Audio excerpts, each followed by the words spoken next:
Say herzlich willkommen, so welcome to our friends and colleagues from Germany who are here participating in a, Benno is very happy about that. Benno, yeah, yes, exactly. And they are here participating in the RIAS program. So thank you very much for being here. And also, I have to say hello to our colleague, a new colleague, producer for Al Jazeera Arabic, Biesan Abu-Kwik. And I hope I said that correct. So shukran and welcome as well to our family here. The President of the General Assembly, Mr. Dennis Francis, will undertake an official trip to Vienna, Austria, from 12th to 14th of March to attend the 67th session of the Commission on Narcotic Drugs, CND. The PGA will underline the need to address the emergence of synthetic drugs, such as fentanyl, and the societal impacts of this ever-growing crisis. Whilst in the Austrian capital, he will hold separate bilateral meetings with His Excellency, Mr. Alexander Schallenberg, Minister of Foreign Affairs of Austria, and His Excellency, Mr. Wolfgang Sobotka, President of the National Council of Austria. Mr. Francis will visit the Vienna International Center, which houses several UN agencies in Austria, as you know, and he will be received by the Executive Director of the United Nations Office on Drugs and Crime, Ms. Ghada Wali, and the Chair of the CND current session, His Excellency, Mr. Philbert Abaka Johnson, Permanent Representative of Ghana to the United Nations Office at Vienna, and Mr. Robert Floyd, Executive Secretary of CTBTO. Before departing from Vienna on Thursday, President Francis will deliver a lecture at the Diplomatic Academy of Vienna to engage academia and civil society in the work of the General Assembly.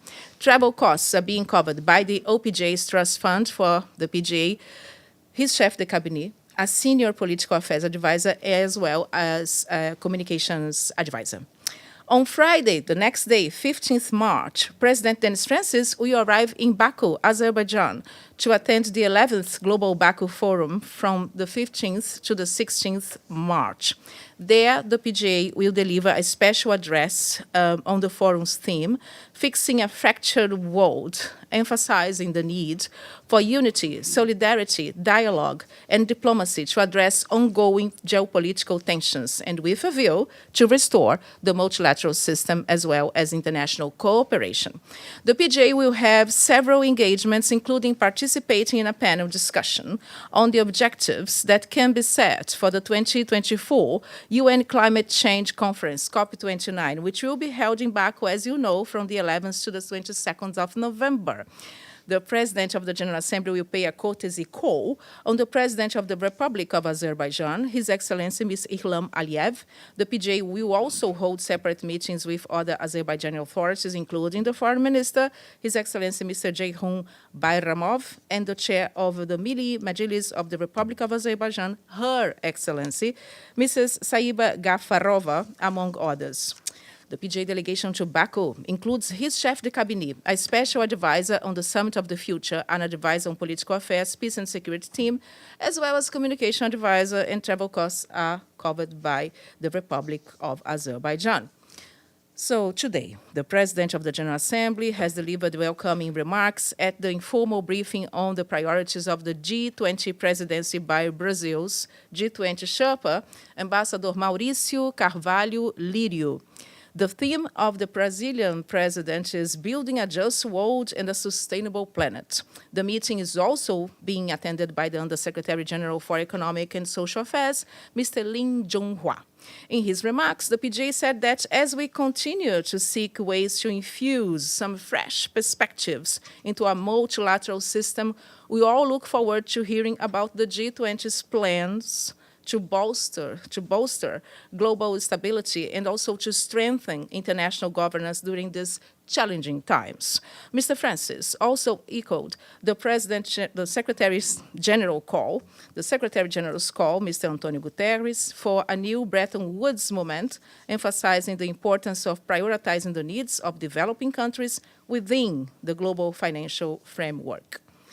And as we speak the president is organizing, or we organize in a few moments, I would say, a side event on the Commission on the Status of Women that we, of course, flagged to you on Monday. And the theme of this high-level event is closing the gender gap in education, how to address long-term barriers and emerging challenges in a world of complex crisis. He will host a presidential fireside chat, and this will be moderated by a youth representative. This is everything we have for today, and I would say for this week, because tomorrow, Thursday and Friday, you will get updates from us in your inbox, and we'll be back on Monday. So do you have anything else, or any questions from here or on the screen? I see somebody on the screen, of course. And so if you don't have any questions here, I would say enjoy your day. Steph is coming. There is a question? Yes, you do. How are you today? Hello, Monica. Hi. Just want to ask about the CSW. Yesterday, we saw like a huge line queuing up, waiting for the pass to the UN. Some people waited for like 2 hours, 3 hours. How much efficiency do you think this huge gathering here have for those delegates from all over the world to make a difference for women's status and sexual equality? Thank you. So you're talking about the long lines and The queues arrangements, waiting for the pass. arrangement, No, I yes. think you have a point there, Deji. I think we have to get better because more and more people are coming to the United Nations, right, to discuss very relevant issues. And this only reinforces the fact that we are an important organization. These discussions are very relevant and more relevant these days, I would say, because as we all know, it's not a secret.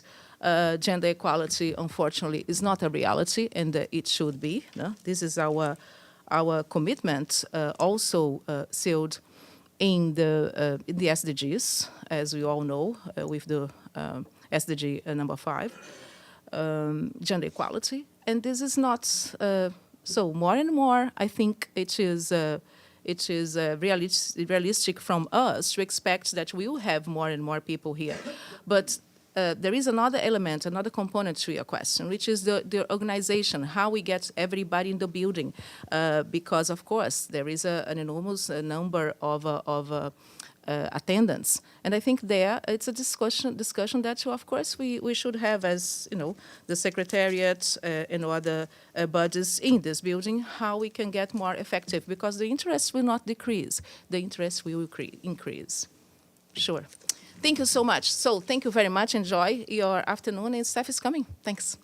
Thank you.